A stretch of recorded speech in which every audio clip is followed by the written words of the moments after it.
apologize. I don't have much of a voice, so I'll be brief. But I thought a very, very productive day relative to situational football. We had third and short go in today, 3rd and 1, 3rd and 2. We put in our red zone packages, so we had installation in the red zone. First day of pads, obviously, was also competition Tuesday. We scored every single drill. Also in our Tennessee tough periods, our defense won 102 to 92. And everything, again, is about competing in practice and simulating game speed repetitions. But really the challenge is really to create a game energy, a game atmosphere, a game mindset. And for younger players, that's a hard thing to do on a consistent basis. And that's why we've been challenging them. It was great to finally practice in some heat, but I thought our kids fought through practice. And it was a very, very physical day today. We'll take the day off tomorrow. Tomorrow will be more lifting and more mental, get caught up on our film study and work on our mental preparation. So I'll answer any questions now. Could you tell that they were pretty sore today? Well, that's the rigors of training camp, and we talk about football being a lifestyle, and football is a lifestyle, and as a football player, you're never 100% healthy, and that's kind of what you go through in training camp. And yeah, we understand that. We monitored the amount of reps that our wide receivers take across the board. We have pitch counts for our quarterbacks, so we really watch that closely. It seemed like they responded to your challenge yesterday, though, and came out with the competitive periods early on. You know, I thought, again, that game mentality, that game energy, that passion that we talk about, I thought, you know, they came out. Now it became challenging at the end, towards the end of practice. And, you know, it's part of learning to fight through the fatigue.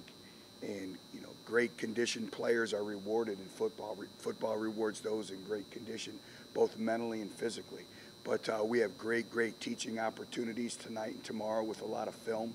And again, this being the first day of tackling and being in full pads. Butch, long before you got to the field today, did you see some of the things that you challenged your team to show you what you needed to see today in meetings and things? Yeah, I saw it at 7:30 this morning in our team meeting. You know, I liked their approach. They were focused, and our team meetings are interactive. We call on players. They have to talk about the previous team meeting. It kind of lets me know where their mindset is walking in the door. So I did like their overall approach today. And, you know, they're being challenged, and not only on the field, but again, this being the final week of classes. So they have papers due. They have final examinations coming up. So I think it's just a combination of a lot of things. But I was very pleased in the way they fought through it today. But not fighting through it, it's more on how you attack the day. And I thought that they attacked the day exceptionally well. Emmanuel said he's up 33 pounds since he enrolled. Have you ever had a player gain that much weight that quickly? Well, the great thing about Emmanuel and putting on the 33 pounds, they're the right pounds. And Allison does a great job in our fueling station and works very closely with Jason and Dave Lawson, and they've done a great job. But also, a lot of credit goes to him. It's the sacrifices. It's getting up at maybe 2 o'clock in the morning and making himself a triple-decker peanut butter and jelly sandwich. It's maybe eating a little bit more. It's getting the rest and working exceptionally hard in the weight room, and he's done that. Devon said that Emmanuel was tough at 145 pounds. How much does 178 pounds change him on the field?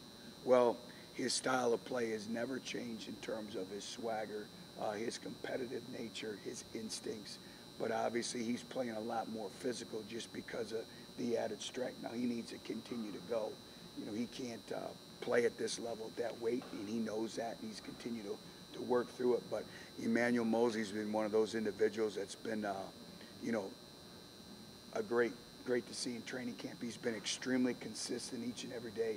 You know what you're getting with Emmanuel Mosley every day. There's no bad days for Emmanuel Mosley. I think that's a credit to his mother and his father and the way he's been raised and his competitive nature, and that gets back to recruiting. You know, here's a young man that wasn't very highly recruited, but we had him in our camp. He was extremely competitive, but we did not offer him a scholarship. We waited for the first couple games of his senior year, and he was their starting quarterback, comes from a great high school football program, won a state championship, led his team to a state championship as a quarterback, and he has all the intangibles. What you talk about guys earning things, Swafford at one point wasn't sure if he was going to be on the team last year, and he goes and scores a couple big touchdowns, gets on scholarship. What can you say about where he's come in the last year or so?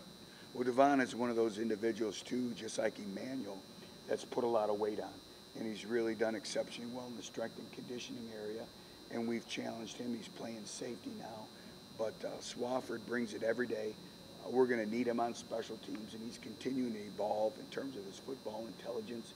We've asked a lot of him, and here's a young man that really didn't play much defense in high school, and here he is, your starting nickel in games going in the swamp and playing at Florida and having a big interception. So he's done a great job, and we really need him to step up, especially in our special teams game. Coach, you singled Josh Smith out early on, and in fact, he had a couple of nice moments today, one-on-ones. Is he kind of still fending off the young guys out there? Josh is playing with a very high level of confidence right now. He's blocking, he's playing physical, and he's making catches, and he's making plays for us. And so I've been exceptionally pleased with him. And Josh, again, is one of those individuals. He doesn't say too much. He just comes to work each and every day.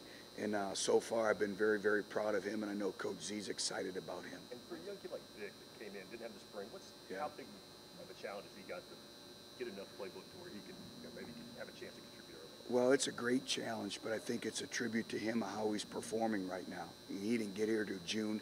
He didn't have the luxury of spring football, and he's extremely, extremely competitive. And when you have that great competitive character, that's all you need, because that'll drive you, your competitiveness. He's done well in the classroom mentally in terms of the football knowledge. He understands the offense, and he's made plays for us. And again, he's been a great addition to our football team. He's going to make us better.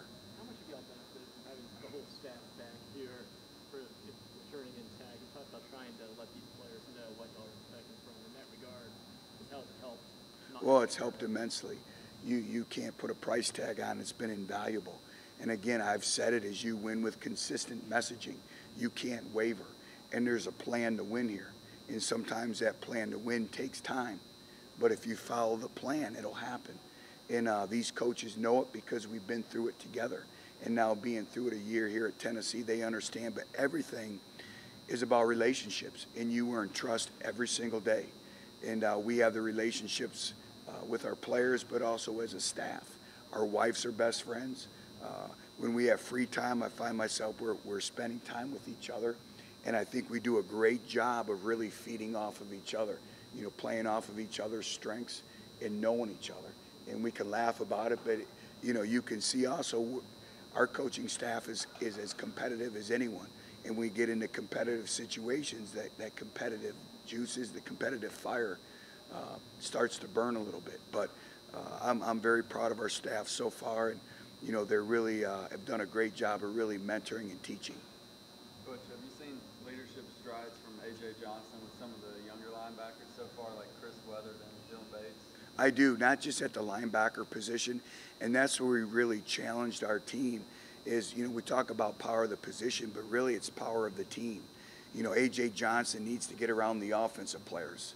He needs to get around the secondary. He needs to get around the quarterbacks. And we've challenged our entire team, particularly our older players, to be able to do that. And I always watch the great addition that we have right now is Smokies.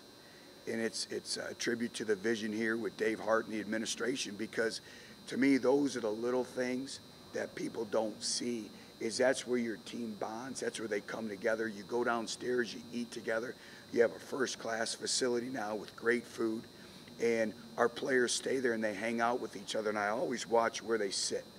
And AJ is one of those individuals, he never sits at the same spot all the time.